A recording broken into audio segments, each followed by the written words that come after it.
ملک میں اس وقت منی پور چل رہا ہے،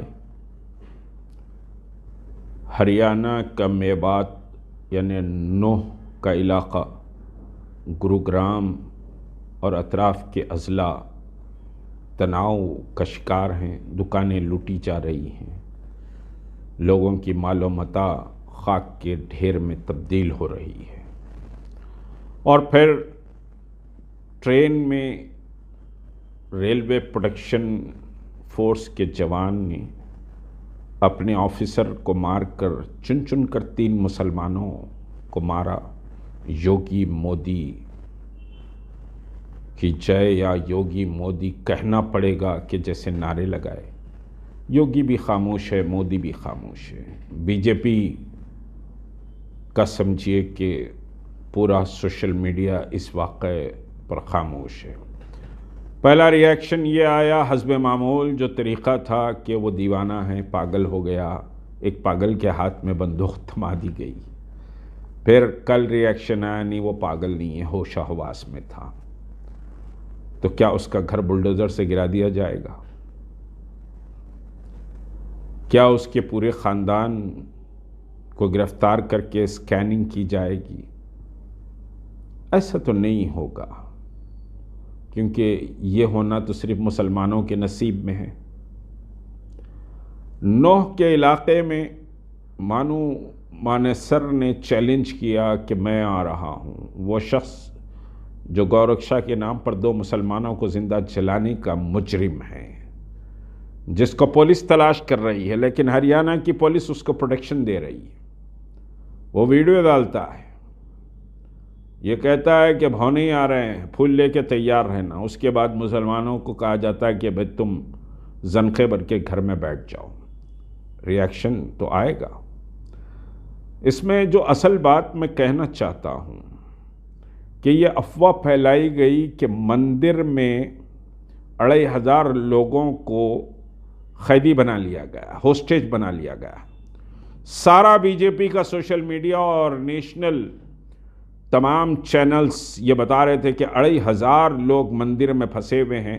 پولیس کوشش کر رہی ہے کہ ان کو سیف پیسیج کے ذریعے نکالا جائے، جبکہ کل مندر کے پجاری کا اور پھر مندر کے انتظامی کمیٹی کے لوگوں کا ایک انٹرویو سامنے آیا۔ اس میں انہوں نے واضح کہا کہ کوئی کسی کو سمجھیے کہ بندک نہیں بنایا تھا، کوئی ہوسٹیج نہیں تھا۔ لوگ شرن لینے کے لیے مندر میں آ گئے، اور مندر پہاڑ کے اوپر ہے، روٹین ہے مندر میں 1000-1500 لوگ تو ہر وقت درشن کے لیے آتے ہی ہیں۔ لیکن ہریانہ کو بوائل کرنے، ملک میں مسلمانوں کے خلاف ہندوؤں کے جذبات کو مشتعل کرنے کے لیے سوشل میڈیا کے پلیٹ فارم کے ساتھ ساتھ نیشنل میڈیا نے یہ خبریں چلائی کہ 2500 لوگ مندر میں پھنسے ہوئے، جس کا ری ایکشن ہوا۔ وہ نوجوان مسلمان مولانا سعد جو حافظ ہے، جو بہار سے آیا تھا، جس نے کچھ دن پہلے ایک ترانہ گایا تھا کہ ہندو اور مسلمان اس ملک میں ایک ہو جائیں، ایک تھالی میں دونوں مل کر کھانا کھائیں، بڑے دل نشین انداز میں اس نے ترانہ گایا تھا۔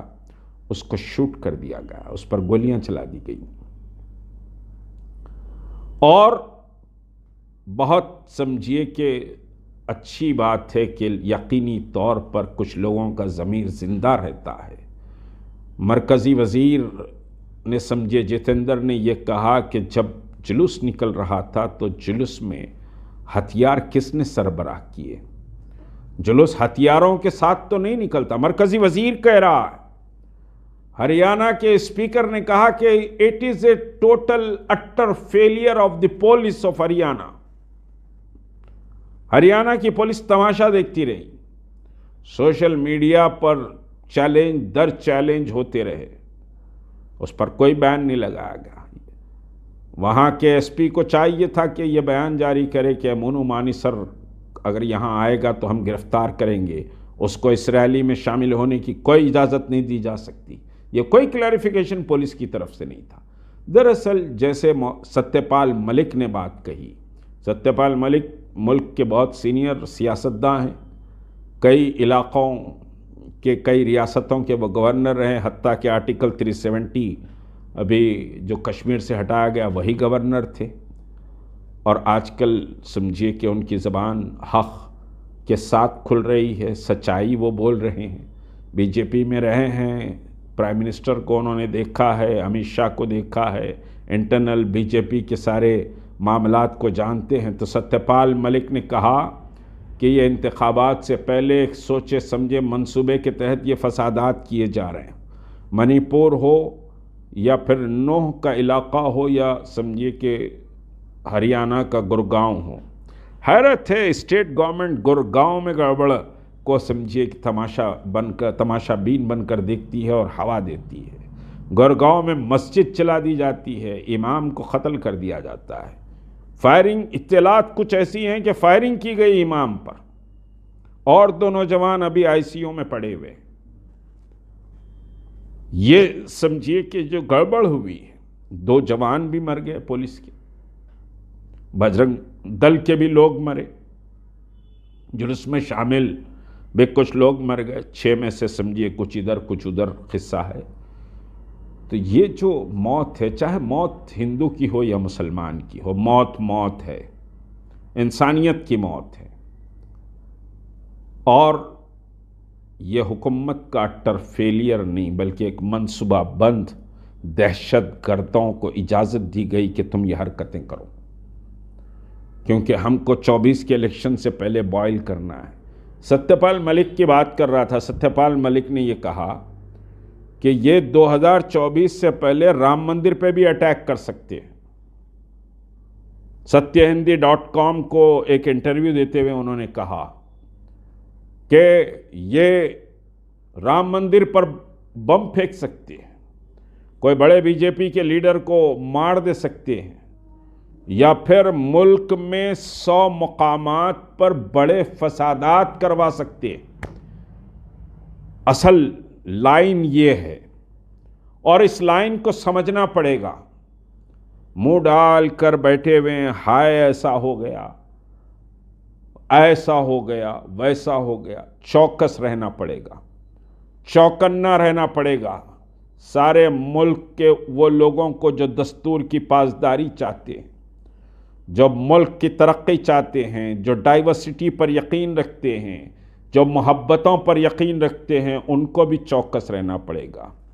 مسلم نوجوانوں کو بھی چوکس رہنا پڑے گا، ان کو بھڑکایا جائے گا، ان کو اچھالا جائے گا، اچکایا جائے گا، اور بہت کچھ ان سے کام لینے کے لیے سیاسی تماشے بھی کیے جائیں گے۔ وہ چوکس رہیں، چوکنا رہیں، حالات کا مقابلہ کرنے کے لیے اپنے آپ کو تیار کریں، اور یاد رکھیے بزدلوں کی موت سے بہتر ہے کہ شیروں کی موت مرے۔ حفاظت خود اختیاری کا اختیار دستور ہند نے ہر شہری کو دیا ہے کہ اپنی جان اور مال کی حفاظت کے لیے وہ آگے بڑھ سکتا ہے۔ تو اپنی جان اور مال، عزت و آبرو کی حفاظت کے لیے آپ چوکس اور چوکنا رہیں، اور یہ سیاسی دلالوں کے بھڑکاؤ میں بھی نہ آئیں۔ حالات کا مقابلہ کرنے کے لیے ذہن و فکر کو بہت سمجھیے کہ صاحب چالاک طریقے سے رکھیں، ذہن و فکر کو بہت ہی غور و فکر کے ساتھ منصوبہ بندی کریں۔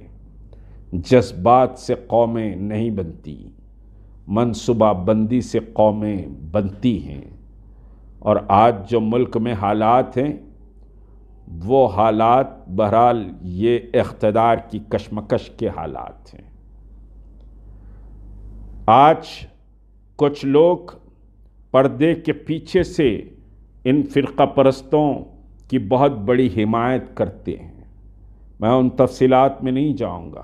آپ کو چوکس ہونے کی ضرورت ہے، چوکنا ہونے کی ضرورت ہے، اور جو مندر کی بات کہی گئی کہ 2500 لوگ ہوسٹیج ہیں، اس کا ریاکشن گڑگاؤں کی مسجد کے پر نظر آتا ہے، اور افسوس ہے مہاراشٹر میں ایک کرین گر جاتا ہے جس میں 16 لوگ مر جاتے ہیں تو اس پر سارا ملک بلکہ ملک کے صدر جمہوریہ بھی سمجھیے کہ صاحب تڑپ کر بیان دے دیتے ہیں، لیکن ایک 18 سال کے معصوم کو گولیوں سے بھون کر مسجد کو جلا دیا جاتا ہے اور دکانوں کو لوٹ کر راکھ کے ڈھیر میں زندگیوں کی پوری پونجی کو برباد کر دیا جاتا ہے۔ آج وہ لوگ جو ملک کے مختلف علاقوں سے گڑگاؤں کو آئے تھے، جو بنگال سے آئے، جو اتر پردیش سے آئے، جو بہار سے آئے، اور جو اپنے چھوٹے چھوٹے کاروبار کر کے، گھروں میں کام کر کے، رکشہ چلا کر، آٹو چلا کر، ٹھیلا منڈی چلا کر جو لوگ سمجھیے کہ گڑگاؤں میں مسلمان زندگی گزار رہا تھا، پی ٹی آئی کی آج ایک رپورٹ آئی ہے، وہ مسلمان اب گڑگاؤں میں رہنے کے لیے تیار نہیں ہیں، ان کو دھمکیاں دی جا رہی ہیں کہ یہاں سے آپ چلے جاؤ۔ وہ سمجھیے کہ بے روزگار ہو کر پھر اپنے علاقوں کو واپس جا رہے ہیں۔ کیا یہ سمجھیے کہ مرکزی حکومت کو نہیں دیکھنا چاہیے؟ کیا ریاستی حکومت کو نہیں دیکھنا چاہیے؟ پلائن ہو رہا ہے، پلائن ہو رہا ہے۔ مظفر نگر کے کچھ لوگ تجارت کے لیے باہر گئے تو سر پہ اٹھا لیا تھا امت شاہ نے، پلائن ہو رہا ہے، مسلمان خوفزدہ کر رہے ہیں۔ آج پی ٹی آئی کی خبر ہے، بہت تفصیل سے خبر ہے، آپ دیکھیے اس کو کہ کتنے مسلمانوں کے اسٹیٹمنٹ ہے کہ واپس چلے جائیں گے۔ تو یہ جو نفرت کی بھٹی ہے 2024 تک چلے گی اور یہ تماشے بھی 2024 تک چلیں گے۔ آپ کو چوکس رہنا ہے، چوکنا رہنا ہے، حفاظت خود اختیاری کی تدبیریں استعمال کرتے ہوئے آپ سمجھیے کہ فکر عقل کے ساتھ دانش مندی کا مظاہرہ کریں، ایک دم جذبات میں نہ آئیں، منصوبہ بند طریقے سے اپنی حفاظت آپ کریں۔